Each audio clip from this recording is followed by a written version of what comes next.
um, I just evaluated that was 150K plus on my tech stack that was a bit more complex than we needed, wasn't fit for purpose. If you think about why you want enrichment and prospecting tools and automation, you want trust, you want data quality, and you want transparency.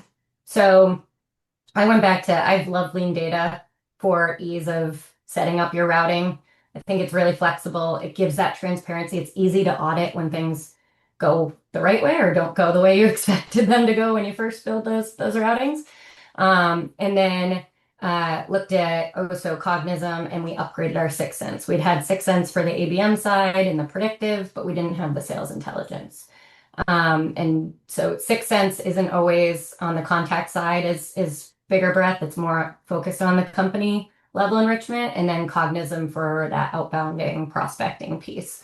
It knocked about $75,000 off of our budget by moving to that. But it also, what it did was simplified how my team managed those tools.